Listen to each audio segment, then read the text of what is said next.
All right. Today, we're going to unravel the incredible history of a device that completely changed our world, all by letting us hear a distant voice, the telephone. Okay, just look at this. On the left, you've got a device that's pretty much for one thing, talking. And on the right, a supercomputer that lives in your pocket that, also happens to make calls. So, how in the world did we get from here to there?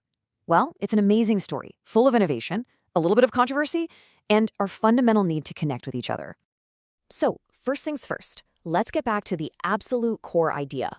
Before we could even dream of apps or texting or the internet, the original goal was, well, it was beautifully simple, but also wildly ambitious for the time. The name really tells you everything you need to know. It's straight from ancient Greek, tele, meaning far, and phone, meaning voice. A distant voice. That was the entire mission. Everything else, literally everything on your phone today, is just built on top of that one powerful foundational idea. And what's so fascinating is that these four essential pieces are still, to this day, the absolute heart of your smartphone. You've got a microphone to talk into, a speaker to listen to, some kind of alert, even if it's just a vibration, and a way to dial. Every single app, every cool feature is just another layer added on top of this basic, century-old design. Now, getting those elements to actually work together wasn't some single eureka moment. Oh no, the invention of the telephone was more like a frantic, high-stakes race with a bunch of inventors all closing in on the same idea at the same time. And as you can imagine, it led to one of the biggest patent fights in history. I mean, just look at this timeline. It shows you what a frenzy it was. You've got Charles Bersoul in France just publishing the theory. You've got Johann Philipp Reis in Germany actually building a working device. Then Antonio Meucci in the US files a sort of temporary patent. And then you get to the big climax, February 14th, 1876, Valentine's Day of all days, when Elisha Gray and Alexander Graham Bell file their ideas at the patent office on the exact same day. You can't make this stuff up. And here is my favorite piece of trivia from this whole story. One of the very first sentences ever sent over a telephone-like device was from Johann Philipp Reis. To prove his machine was actually transmitting complex speech and not just simple tones, he used this bizarre, nonsensical phrase. Why? Well, because if you could clearly understand something that absurd, you knew the machine was really working. But in the end, we all know who won the race. It was Alexander Graham Bell who snagged the grand prize. On March 7, 1876, he was granted this U.S. patent. And this wasn't just any patent. It's often called the master patent for the telephone. It was the legal foundation that an entire global industry would be built on. And then, just 3 days after getting that patent, came the real breakthrough moment. Bell, speaking into his experimental transmitter, said these now legendary words to his assistant, who was in another room.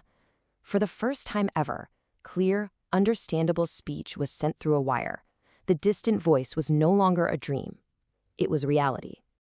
Okay, so having a working telephone is one thing. That's amazing. But a single phone by itself is, well, it's pretty useless, right? The next huge mountain to climb was building the actual network that would connect them all together. Right, so the thinking had to change completely. At first, you'd lease 2 phones and run a single dedicated wire between them, like from your house to your doctor's office. Can you imagine? It was totally impractical. The real game changer was the idea of a central telephone exchange. Now, your one phone line went to a building with a switchboard, and an operator could physically connect you to anybody else on that exchange. This was the birth of the network as we know it. And believe me, that network grew incredibly fast. This photo here captures such a cool moment in 1892. That's Alexander Graham Bell himself making the very first long-distance call from New York City all the way to Chicago. It was this massive public demonstration, proving that this network wasn't just for connecting people across town, it was for connecting a nation. So as the network is expanding, the design of the actual telephone sitting in people's homes was changing just as fast. The device itself went through this really fascinating physical evolution. I mean, we went from these big, clunky wooden boxes on the wall, where you literally had to crank a handle to generate electricity to signal the operator, to these sleek, modern designs. Look at this Ericsson phone from 1931. It was made from an early plastic called bakelite, and it was one of the first to combine the mouthpiece and earpiece into a single handset. That was a huge leap forward for just being comfortable and easy to use. And the next major shift was how we actually dialed a number. For decades, that mechanical rotary dial was the standard. But then in 1963, AT&T introduced the touch-tone phone. This was more than just faster. The electronic tones it made were a kind of language that computers could understand, which really paved the way for all the automated systems we use today. It was a little hint of the digital future. And that brings us to the final, and by far the most dramatic transformation of all, the leap from analog signals on a wire to digital bits of data that put a computer into literally everyone's pocket.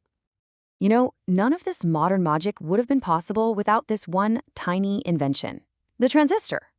It was created back in 1947, and this little semiconductor is what allowed for all the miniaturization and incredible processing power we needed for everything that came next, from digital phone switches to the very first cell phones.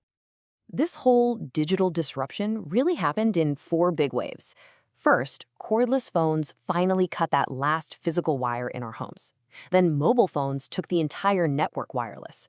After that, voice over IP, or VoIP, started turning our phone calls into data that could travel over the internet. And finally, all of these amazing technologies merged together into the single, powerful device we all carry around today, the smartphone. The speed at which people adopted this new technology was just mind-blowing. Think about this. By the end of 2009, there were already 4.6 billion mobile phone subscriptions around the world. The phone had officially gone from a household device to something truly global and deeply personal. And this chart just says it all, doesn't it? Look at this data. Between 1997 and 2007, you can see the old fixed landlines just kind of plateau and then start to drop off. But look at the mobile line. It's an absolute explosion of growth. That's not just a trend, that's a revolution, plain and simple.